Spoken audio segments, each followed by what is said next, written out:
আমরা যেটা 30 বছর আগে বলছি এটা বলতে হবে, আজকে হোক কালকে হোক। মানে হলো 5 ওয়াক্ত জামাত পড়ে বাকি সময় ঘুমানো না।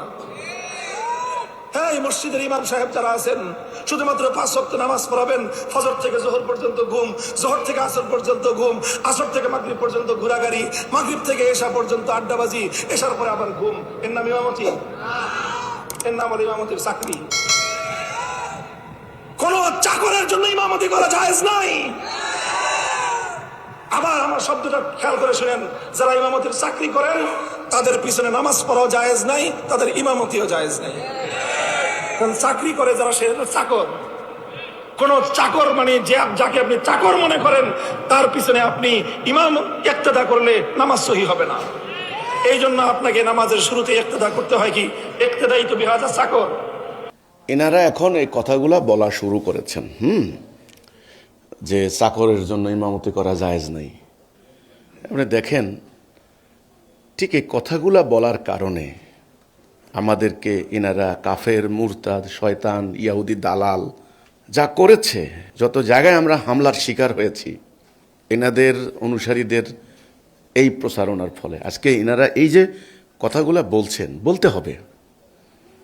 সত্য যদি আপনি আড়াল বেশি দিন করতে পারবেন না।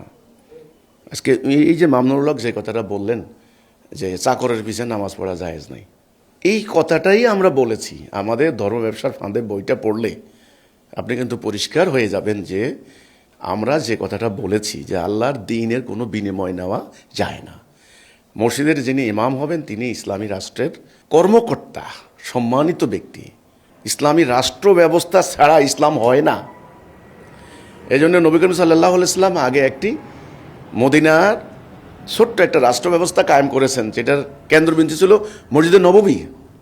এবং রাসূলুল্লাহর কোনো ইমাম জনগণের বেতনের, চাঁদার, টাকায়, করুণার, ভিক্ষার উপরে নির্ভরশীল ছিলেন না। হ্যাঁ, ওনার গভর্নররা, ওনার আমিররা বিভিন্ন জায়গায় দায়িত্ব পালন করেছেন, রাষ্ট্রের পক্ষ থেকে সম্মানীয় ভাতা পেয়েছেন, অন্যান্য কর্মকর্তাদের মতো করে সম্মান ইজ্জত নিয়ে।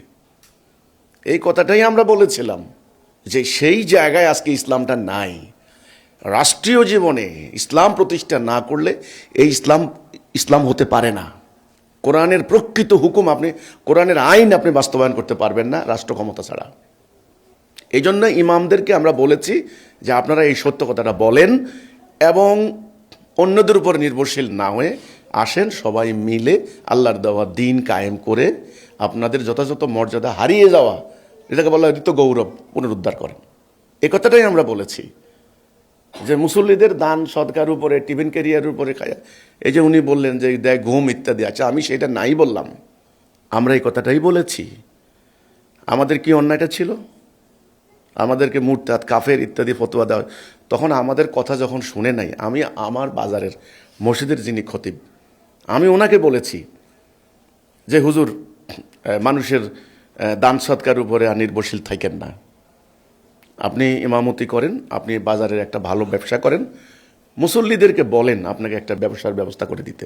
মুসল্লিদের তো পয়সা আছে, আর আমাদের এলাকায় কিন্তু বহু লোক বিদেশে থাকে, সবাই ব্যবসা করে, আপনি একটা ব্যবসা করতে পারেন না? আপনি একটা ব্যবসা করেন, সম্মানের সাথে থাকেন, ওই জনগণের চাঁদার টাকায় অবস্থান করেন না। উনি আমাকে জবাব দিলেন, আরে এখন কি সমাজের মানুষ এগুলা মাইনবুনি, নোয়াখালীর ভাষায় বলে না, এগুলো কি হুইনবুনি? এটা কোনো কথার কথা হলো ভাই? তখন আমরা সিদ্ধান্ত নিলাম যে না, এনারা যেহেতু আমাদের কথা শুনবেন না, আমরা এনাদের পিছনে আর নামাজে পড়ব না।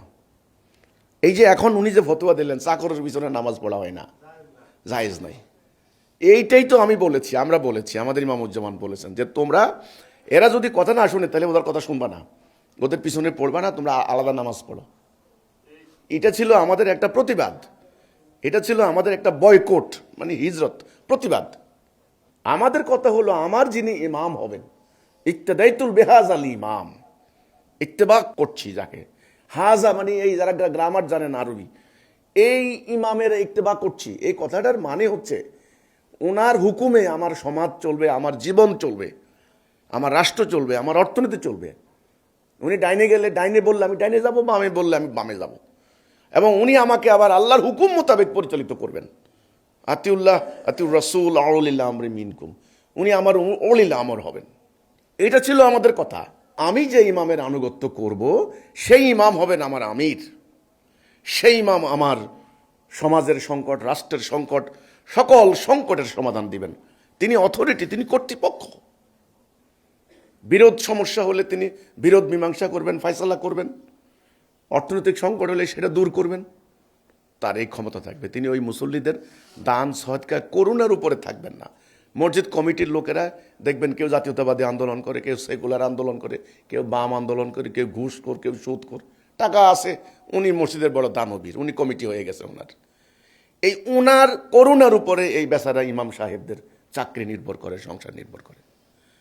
আজকে এই কথাটাই এই মামুনুল হক সাহেবরা বলছেন। আমরা যে বললাম আমাদের দোষটা কোন জায়গায় হলো আমি জানতে চাই। এটা সে কথাটা এখন আপনারা বলতে হচ্ছে। হ্যাঁ, বলতে হবে তো, এটা সত্য কথা। আমরা যেটা 30 বছর আগে বলছি এটা বলতে হবে, আজকে হোক কালকে হোক, আর কতদিন। আমরা এই জায়গাটাই বলেছিলাম যে কোনো মসজিদের সাথে বা কোনো মাদ্রাসার সাথে আসলে আমাদের কোনো বিরোধ নাই।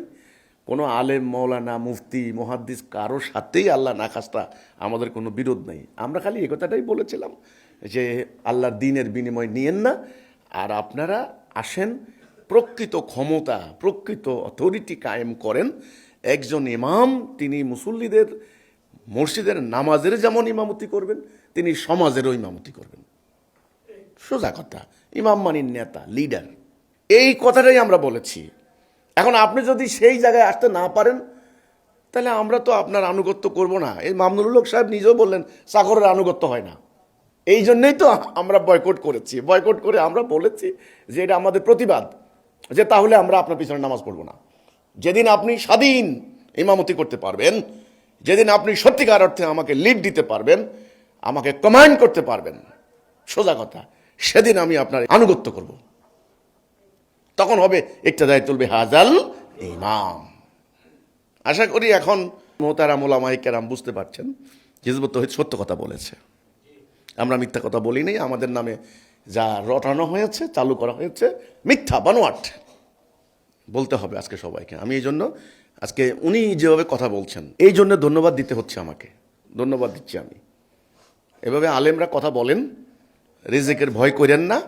সবাই মিলে মসজিদে দাঁড়িয়ে, মাদ্রাসার দাঁড়িয়ে, যেখানে যে জায়গায় আসেন সবাই মিলে আসেন, একটা আওয়াজ তোলেন। আর দাসত্ব নয়, আর গোলামি নয়। আল্লাহর হুকুম চলবে, আল্লাহর বিধানে রাষ্ট্র চলবে। মুসল্লিদেরকে অনুপ্রাণিত করেন। যারা মাহফিলে ওয়াজ শুনতে আসেন, ধর্মপ্রাণ মুসলমানদের, তাদের সামনে অন্য এই গোষ্ঠী আরেক গোষ্ঠীর বিরুদ্ধে ফতোয়া না দিয়ে মুসল্লিদেরকে আল্লাহর হুকুম মানার জন্য তাওহীদের পক্ষে অনুপ্রাণিত করেন। আর ইমামরা খুতবা দিতে দাঁড়িয়ে সেখানে অনর্থক অহেতুক কথা না বলে বরং সবাইকে আল্লাহর দ্বীন কায়েম করার গুরুত্ব, ইম্পর্টেন্স বুঝান। এটা হলো আমার কথা। তো এই জন্য আমি আহ্বান করব যে সবাই মিলে সত্য কথা বলেন। সত্য বলার সময় হয়েছে, আর গোপন রাখার কোনো সুযোগ নাই। আমরা এই কথাটাই বলেছি।